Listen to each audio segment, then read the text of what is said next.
Okay, it's going through here, so let me know if you see any changes. It always kind of supposedly kicks me I out. see we are live.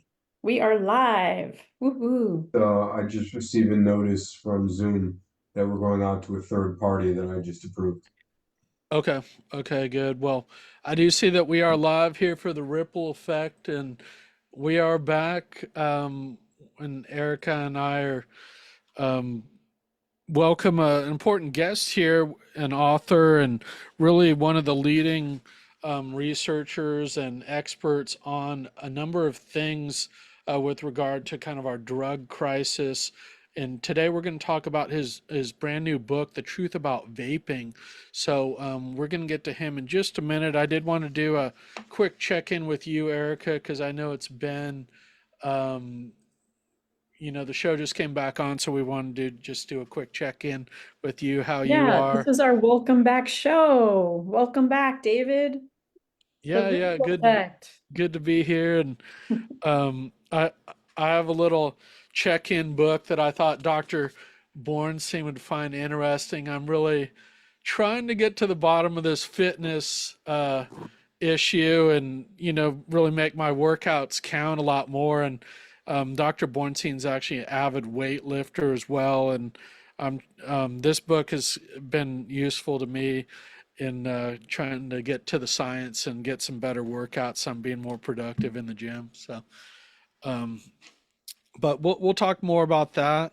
Otherwise, I think we can just introduce him, and we can kind of decompress a little bit next week on this show, Erica.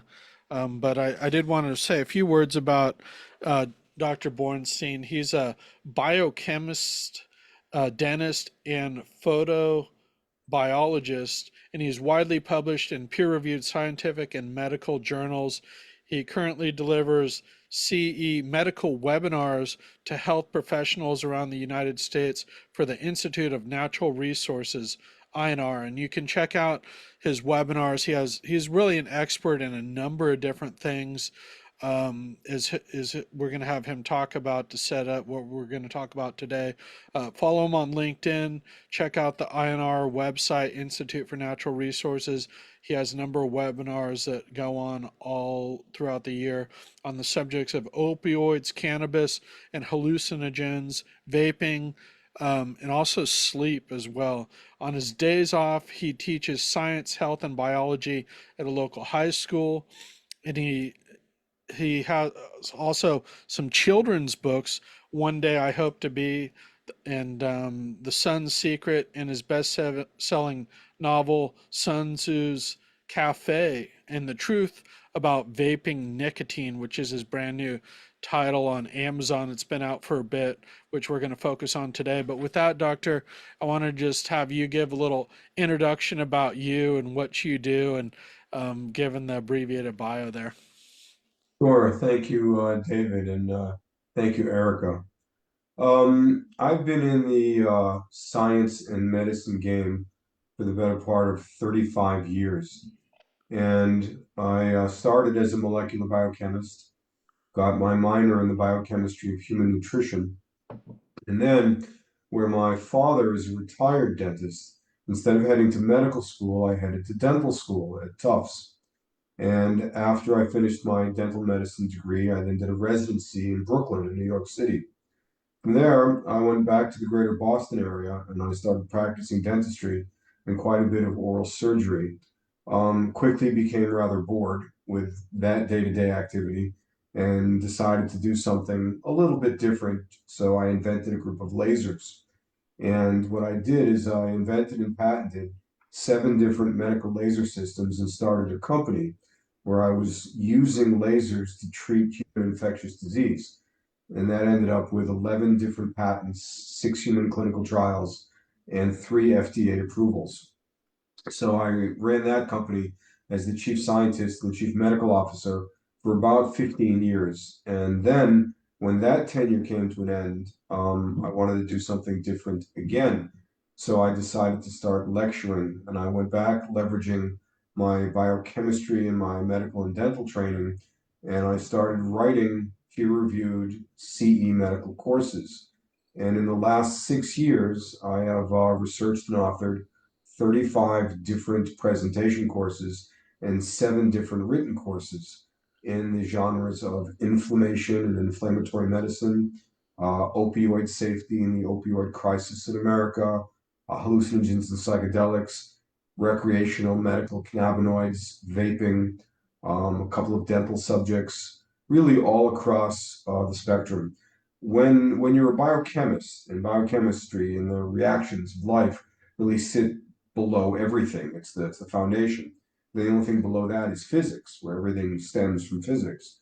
And since I, invented and created a few lasers, and I have the biochemistry background, I generally don't let a whole lot get in my way when I want to go and research a subject, even when they're as diverse as hallucinogens, sleep, or inflammatory medicine. Because of my requisite background and training, you put in the time, the effort, the research, and then you can present a nice program to teach or write about it. And that's what I've been doing in the last 5 or 6 years. Okay, great. Thank you. And I know you have a copy of this book with you. Maybe if you, we can also take a look inside the cover as well. The truth about vaping nicotine, and that's part of a upcoming Truth series of books. And I really love how you address this issue. I haven't read the entire thing, but I really flipped through it and was, this being such a timely issue, I find that that's such a great way to introduce the problem and get the word out. And it's really been met with a lot of success in the world out there. So if you don't mind just telling us about that book. Sure. So the genesis of the truth about vaping nicotine really came from my studies into the drug culture, writing peer review programs about opioids and cannabis. And vaping nicotine has been was introduced into the United States during Bush the second, in about 2006, 2007. And it was introduced from China. All of the pieces, all of the parts came from the Chinese mainland. And it very quickly became through the major tobacco companies, Altria, RGR Reynolds, who make Views and who make Juul, their method of getting people to stop smoking. That's why they've been pushing it as an alternative to smoking. We all know that for the past 50 or 60 years, we've all known just how bad smoking is. You start smoking, you don't stop, and you end up with lung cancer 15 or 20 years later, unless you're a genetic anomaly and can get away with it, which are very few and far in between.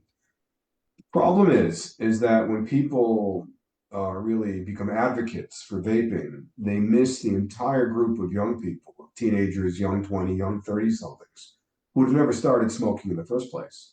And what these vaping devices are doing is they're administering 5 to 10 times more nicotine in 1/5 the time period, meaning if a person is vaping one of these devices, whether they buy them at a store or buy them illegally on the street, they're getting as much nicotine in about 90 to 120 seconds as they would get normally 10 or 11 cigarettes in just 2 decades ago. And it's an unbelievably addictive drug. So I have met, unfortunately, young people at the gym that I work out at, a high school that I teach at, young people 14, 15, 16, so addicted to these nicotine vapes now that they can't lift weights without vaping every 3 or 4 minutes to give them the mental gestalt, as it would be, to go and do it.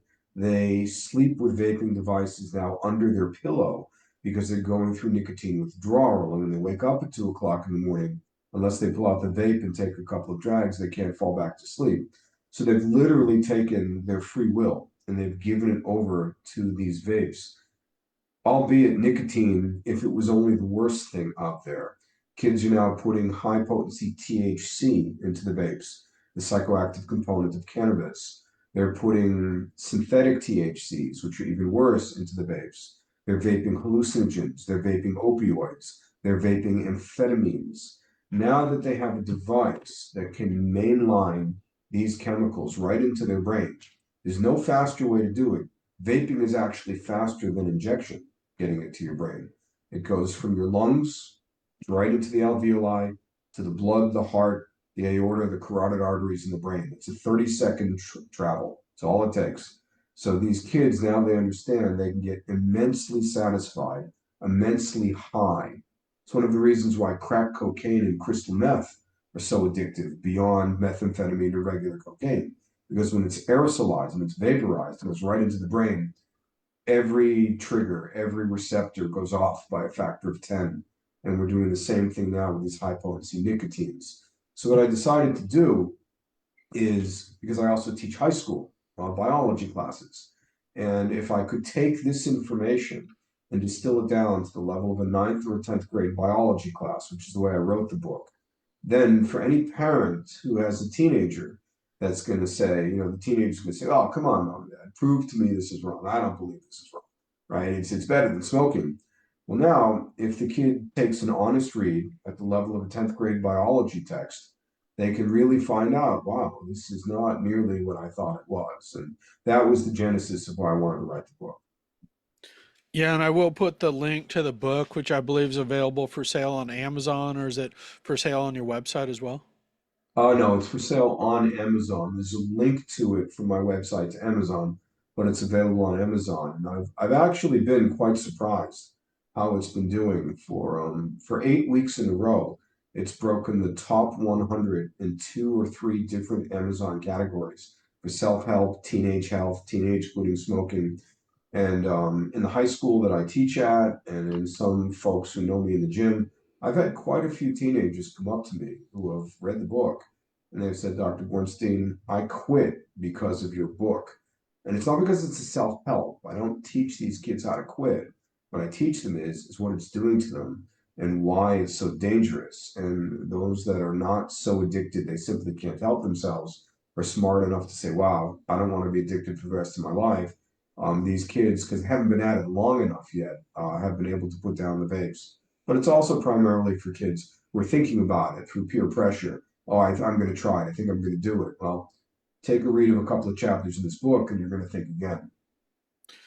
Yeah, and I just have one more question I want to ask before I turn it over to Erica for some reaction and questions as well. And this was one key question that I saw that I'm like, I saw this fact and I'm like, we have to get Dr. Bornstein on as quick as possible. And that was, you may be able to comment on some of these figures, but I've seen a figure one that I saw you cite that 60% of young people, it may be more, depending on what cohort we're talking about, regularly vape in some fashion.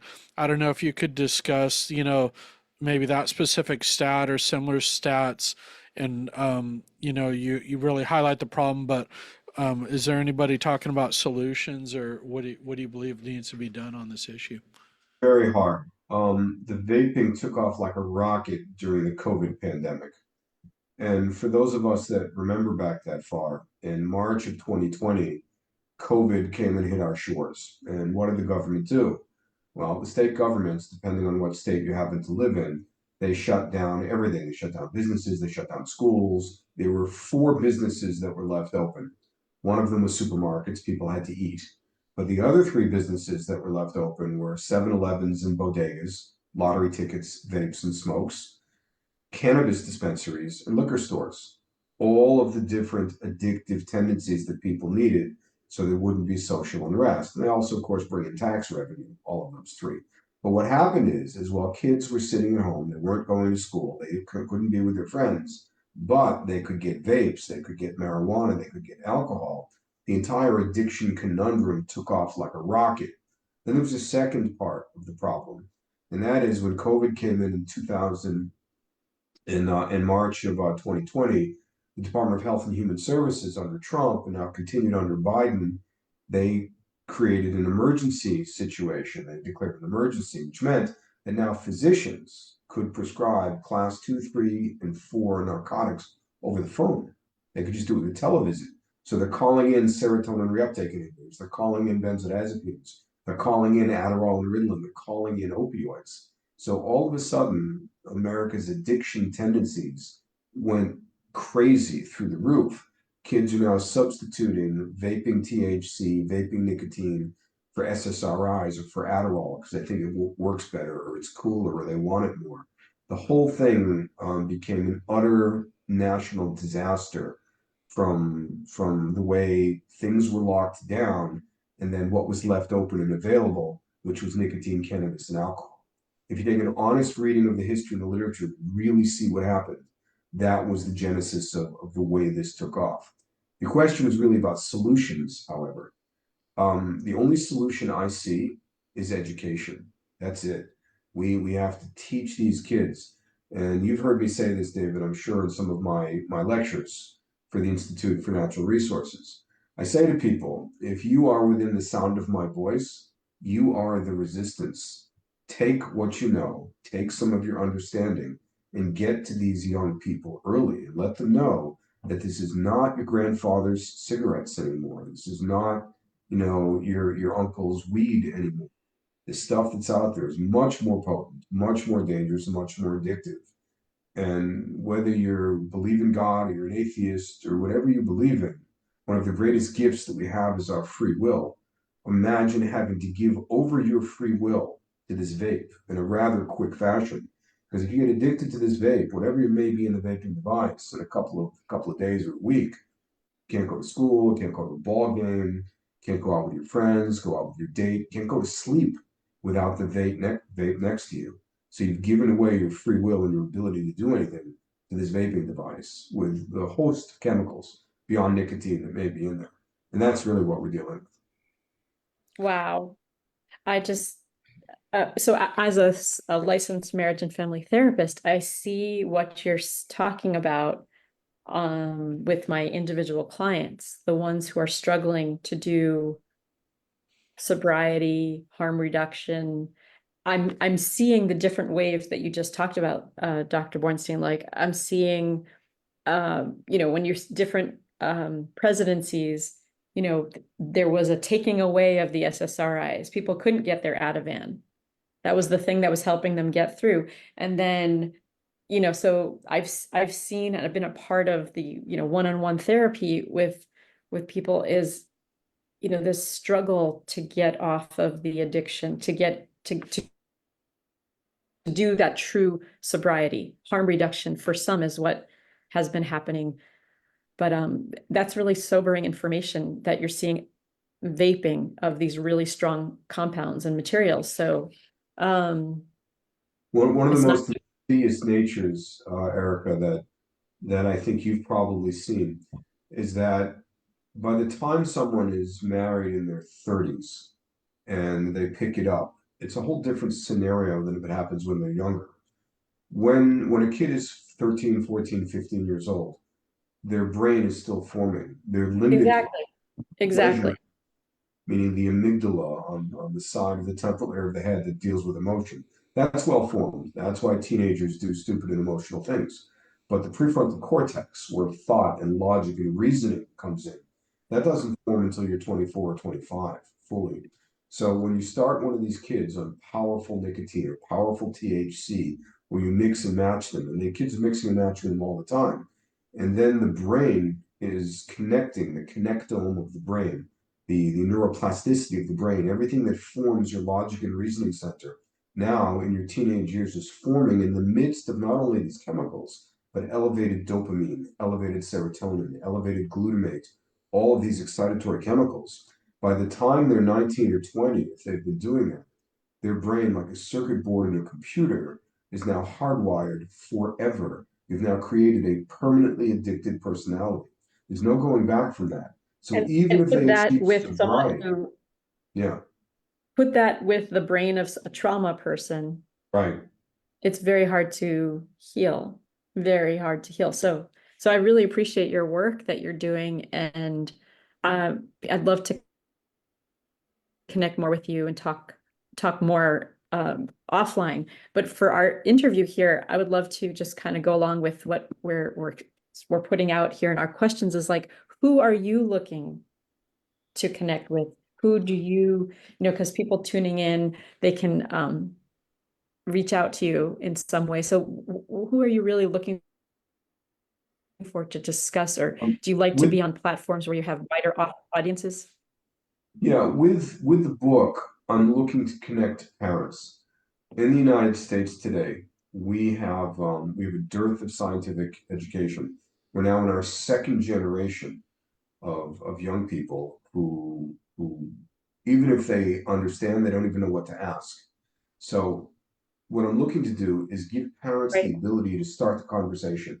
Say to their young person, here, take a look at this, read this book, not at a level where the kid's going to read 2 pages and his eyes are going to cross and say, oh, what am I? I don't understand anything he said.